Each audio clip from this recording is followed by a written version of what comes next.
अब सरकारी कर्मचारीलाई 15 दिनमै तलब। यो निर्णय हो अर्थमन्त्री स्वर्णिम वाग्लेको। अनि कानुनमा त सरकारी कर्मचारीलाई महिना दिनमा तलब दिने भनिएको छ त। त्यसो भए अर्थमन्त्री स्तरको यो निर्णयले 15 दिनमै तलब दिन मिल्छ त? अनि यो निर्णयले सरकारलाई तनाव र झन्झट पार्दैन? एकै महिनामा पाइने तलब 15 दिनमै पाउँदा के होला? के फाइदा होला?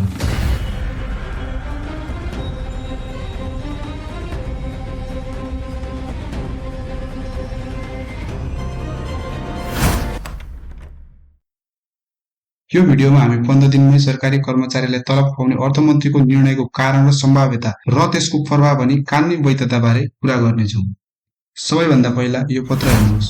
महालेखा नियन्त्रकलाई अर्थ मन्त्रालयले लेखेको पत्र हो। यो पत्रमा मासिक रूपमा हुँदै आएको राष्ट्र सेवक कर्मचारीको तलब अब अर्धमासिक रूपमा वितरण गर्ने व्यवस्था गर्न निर्देशन दिएको छ। यो निर्णय वैशाख 4 गते मन्त्री स्तर अर्थात् अर्थमन्त्री स्वर्णिम वाग्लेबाट भएको पत्रमा उल्लेख गरिएको छ। महालेखा नियन्त्रक भनेको देशभरका सरकारी कोष र लेखा प्रणालीको सञ्चालन र निर्णय गर्ने सर्वोच्च निकाय हो। तर अहिले कुरा के हो भने अर्थमन्त्रीको यो निर्णयको वैधानिकतामा नै प्रश्न छ। अर्थमन्त्री स्वर्णिम वाग्लेले ऐनले नै नदिएको अधिकार प्रयोग गरेर यो निर्णय गरेका छन्। निजामती सेवा ऐन 2049 को दफा 28 को उपदफा 1 मा भनिएको छ, निजामती कर्मचारीले प्रत्येक महिना भुक्तान भएपछि तलब र भत्ता पाउने भए भत्ता पाउनेछ। यो ऐन संसदबाट पारित भएको ऐन हो। अब यसलाई 15 दिनमा नै झार्ने हो भने यो निर्णय मन्त्री स्तरबाट हुनै सक्दैन। सांसदले नै ऐन संशोधन गरेपछि मात्रै यो निर्णय हुन सक्छ। के त्यसको मतलब 15 दिनमा तलब दिन मिल्दैन त? मिल्छ। त्यसका लागि रासोपाले कानुन भने संशोधन गर्नुपर्छ। 15 दिनमा तलब दिनुमा अर्थमन्त्रीको भनाइ छ यसले कर्मचारीको जीवनयापन सहज हुन्छ र बजार बढी चलायमान हुन्छ।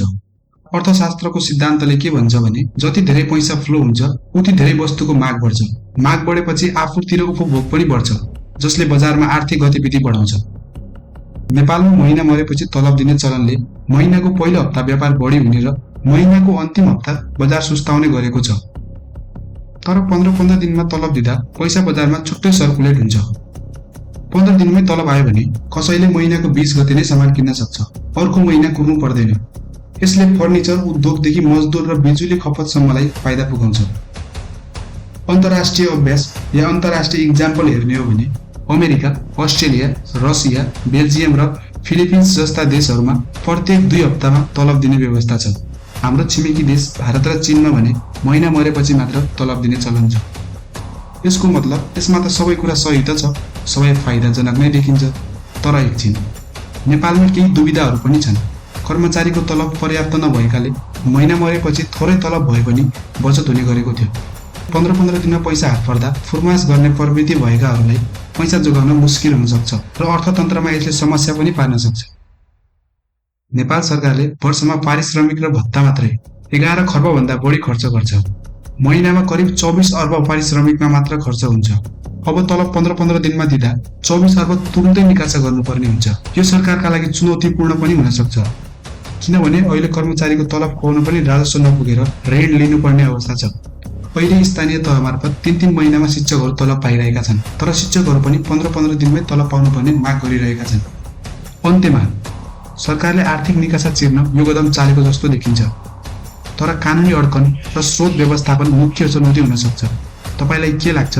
यो व्यवस्था कतिको प्रभावित होला? कमेन्टमा लेख्नुहोला र भिडियो मन परेमा लाइक, कमेन्ट र शेयर गर्न पनि नबिर्सिनुहोला। Thank you and keep watching learn with Naveen.